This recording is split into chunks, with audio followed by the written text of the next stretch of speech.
أهلا وسهلا بكم في قراءات مع إبراهيم العلوش.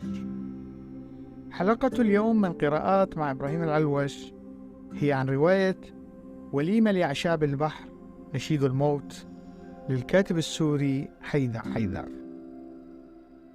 في يوم الجمعة 5 أيار عام 2023 أعلن عن وفاة الكاتب السوري حيدر حيدر عن عمر يناهز 87 بعد عزلة في جزيرة النمل قبالة طرطوس، حيث كان يعيش على الكفاف من راتبه التقاعدي ومن إيرادات كتبه التي أعاد إصدارها ابنه مجد حيدر في دار ورد التي يمتلكها.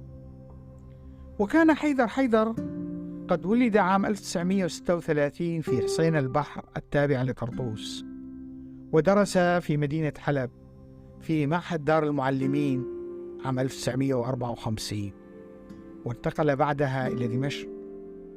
وبعد انتصار حافظ الأسد على صلاح جديد وملاحقة البعثيين الشماطيين، خرج حيدر حيدر من سوريا وعمل في الجزائر حتى عام 1974، وبعدها تشرد مع اليسار الفلسطيني في بيروت وقبرص، إلى أن عاد مع روايته وليمة لأعشاب البحر إلى سوريا في العام 1984، بعد أن أتم الأخوان حافظ ورفعت الأسد مذابح الثمانينات واعتقلوا عشرات الآلاف من الشباب السوري في ظروف وحشية تشبه أجواء الاعتقال في رواية الوليمة. رواية وليمة لأعشاب البحر نشيد الموت هي العمل الروائي الأهم والذي حمل اسم الكاتب إلى شهرة عربية، حيث كتبها مستفيدا من خبرته بالاختلاط بالمعارضين العراقيين الفارين إلى الجزائر. فالكاتب كان معلما للغة العربية في الجزائر.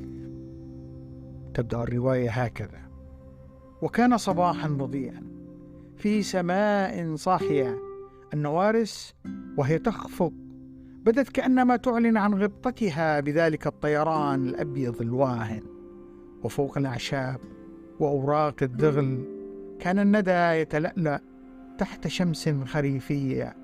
انظر انظر، هو ذا البحر.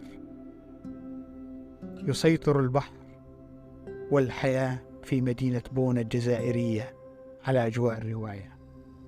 وتتداخل قصة حب مهدي جواد لآسيا الخضر، إحدى طالبات المدرسة التي تنتمي لعائلة من ثوار الجزائر، حيث كان والدها سل عرب الأخضر يعمل مع الثوار ويقتله الفرنسيون، وتتزوج أمها لالا فضيلة من رجل حديث الثراء وشديد الشراسة، هو يزيد ولد الحاج الذي يعادي التوجه الشيوعي لبن بلة سابقا والتوجه الاشتراكي لهواري بومدين.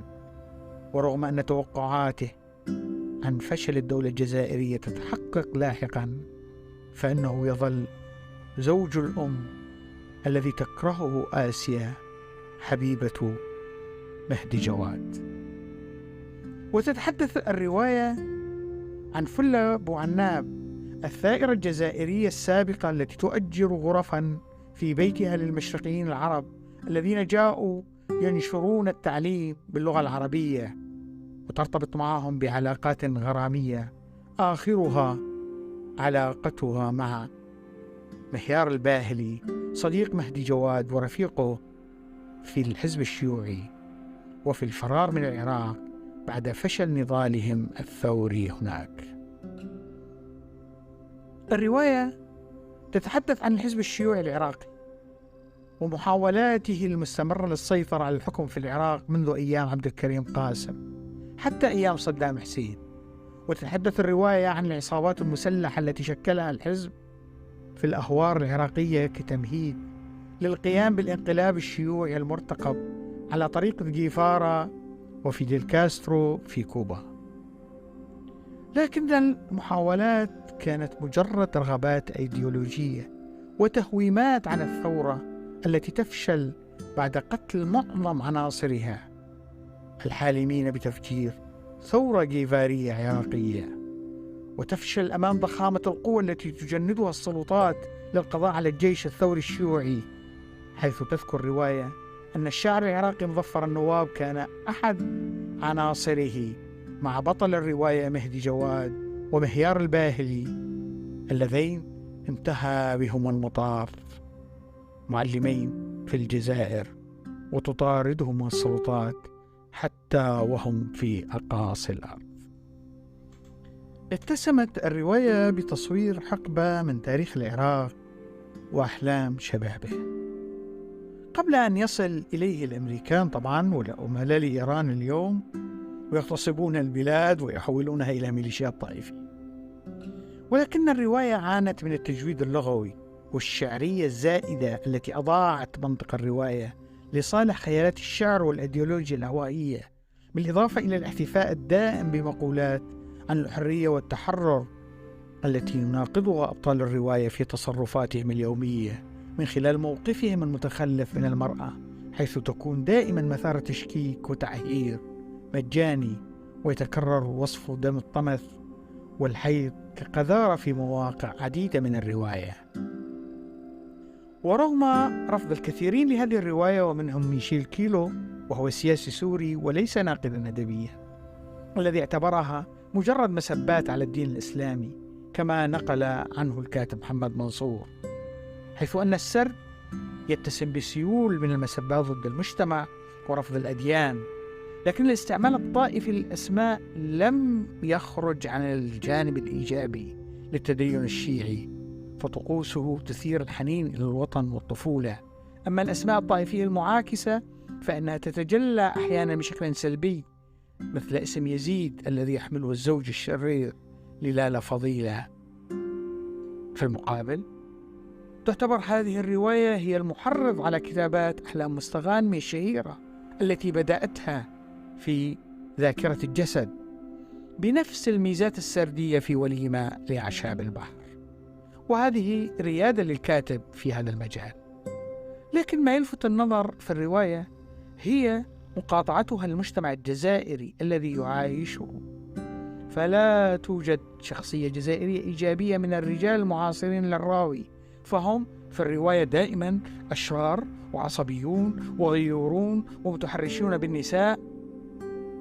فالبطل مهدي جواد يحمل سكينه من أول الرواية إلى آخرها ليحمي وجوده مع آسيا، وقد ورث هذه العادة من والده في العراق، والذي كان بدوره يحمل نفس سمات الشخصيات الجزائرية الذكورية العنيفة التي تصفها الرواية. إعادة نشر الرواية في مصر من قبل الكاتب إبراهيم أصلان في الهيئة المصرية للكتاب في مطلع هذا القرن وضع الرواية أمام الانتقادات الدينية للإخوان المسلمين وغيرهم التي أعطت الرواية شهرة واسعة. وقد تمت دعوة حيدر بعدها أكثر من مرة إلى مصر للنقاش والمشاركات الأدبية، حيث ظلت الرواية مثار جدل بين معجبين بها وكارهين لها، وظل أسلوبها محط مديح من قبل هواة الجمل الشعرية.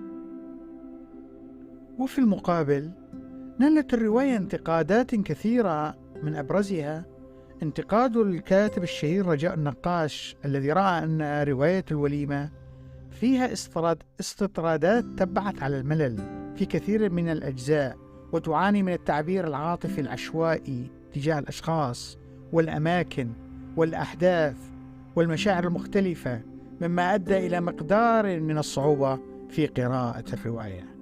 وثمة إحساس أنه كان يمكن اختصارها إلى النصف على الأقل من دون أن تفقد كثيرا من عناصرها الإيجابية المؤثرة، كما أن الرواية تكاد تكون عبارة عن صفات غارقة في الضباب بعيدة من الانضباط الجمالي واللغوي.